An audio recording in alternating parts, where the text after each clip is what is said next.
नमस्कार। आज दिनांक 2 सप्टेंबर 2025 रोजी या जकात नाक्यावर म्हणजे टोल नाका जिथे आहे मुलुंड आणि ठाण्याच्या मध्ये, ठाण्याच्या वेशीवरतीच मराठा समाजाच्या आंदोलकांना अडवत आहेत। पोलिसांनी ही नाकाबंदी सुरू केलेली आहे। आज दिनांक 2 सप्टेंबर 2025 रोजी प्रत्येक वाहनाची चेकिंग करत आहेत। मराठा समाजाला मुंबईच्या वेशीवरती म्हणजे मुलुंड टोल नाका येथे मुंबई पोलीस अडवत आहेत आणि त्यांना पुन्हा रिटर्न करत आहेत ठाण्यावरनं। चोख बंदोबस्त या मुलुंड आणि ठाण्याच्या वेशीवरती लावलेला आहे। ठाणे आणि मुलुंड आपण पाहू शकता की ही ठाण्याची हद्द आहे। या ठाण्याच्या हद्दीमध्येच मराठा जे आंदोलक आहेत त्यांच्या गाड्या येथे नाकाबंदीमध्ये अडवल्या जात आहेत। आणि हे आहे मुंबईचं प्रवेशद्वार, जिथे मुंबईमध्ये प्रवेश करताना आंदोलकांना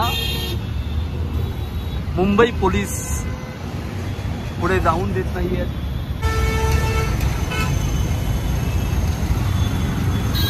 आपण पाहू शकता मराठा समाजाची ही गाडी आहे। ही गाडी मुंबईतून पुन्हा ती ठाण्याच्या दिशेने पाठवत आहेत।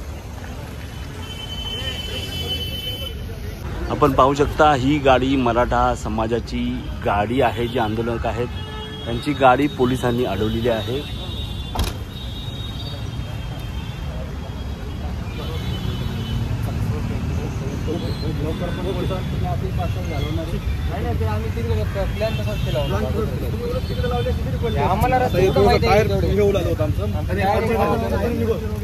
कोणती गाडी अडवलेली आहे तुमची मराठा समाजाची? आता काय हायकोर्टाने निर्णय दिला म्हणे किंवा आजपासून मराठा समाज इकडेच बंदी करायचं, हे चुकीचं आहे की बाई आम्ही समाजासाठी आरक्षणासाठी लढतोय, तर यासाठी अडवणं हे खूप चुकीचं आहे सर। तुम्हाला मुंबईच्या वेशीवरतीच अडवलेलं आहे काय?